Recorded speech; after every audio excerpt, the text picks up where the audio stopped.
Hi everyone, my name is Erica with L&L 3D Solutions, and in this video we're going to show you how to install a cable management kit.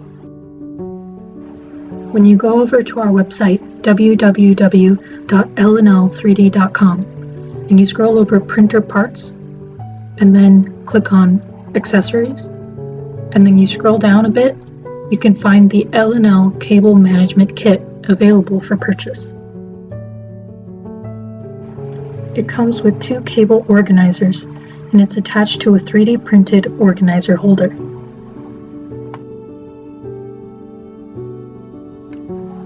So why upgrade your printer with the cable management kit? Well, when you're printing on an IDEX printer, especially when both tool heads are moving, the cables from the BMG E1 and E2 can get tangled or even caught under the bed, on the extruder, or on the print itself. So having your cables organized with this cable management kit pulley system is a huge advantage to having better quality and successful prints. So how do you install it? It's super easy and quick to install. All you will need is your cable management kit and an M3 Allen key tool included in the bag of tools with your printer. Before you start, make sure your printer is turned off. Start by unscrewing the E1 and E2 VGA cables from the back of the printer and clear the cables from the top gantry extrusion rail.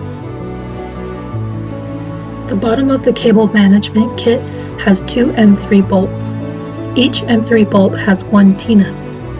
The T-nuts, when being installed, align with the top gantry extrusion rail.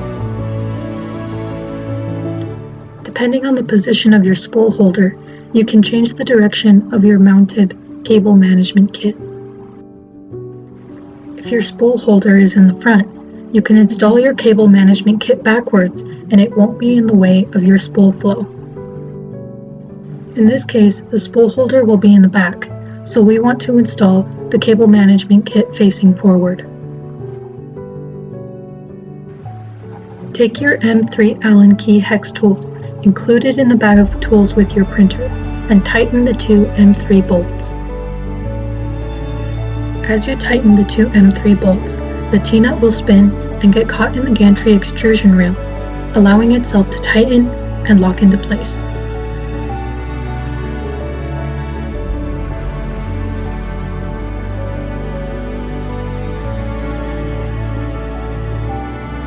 Once tightened and installed, then you can take the left pulley and run the E1 VGA cable through the little strap and tighten it down to where it feels comfortable.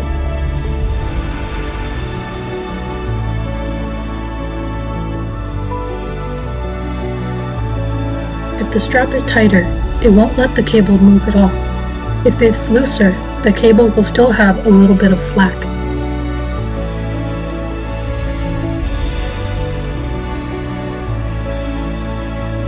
Do the same with the right pulley and E2 VGA cable. Once we run the cables through the pulleys, we can reinstall the VGA connectors to the back of the printer as normal. And now the cable management system is installed. This upgrade will keep the cables from getting caught and you can get back to printing awesome stuff. Upgrade your printer with an L&L cable management kit available for purchase at our website www.lnl3d.com. We're L&L 3D Solutions. Follow us on all our socials and feel free to reach out if you have any questions. Happy printing!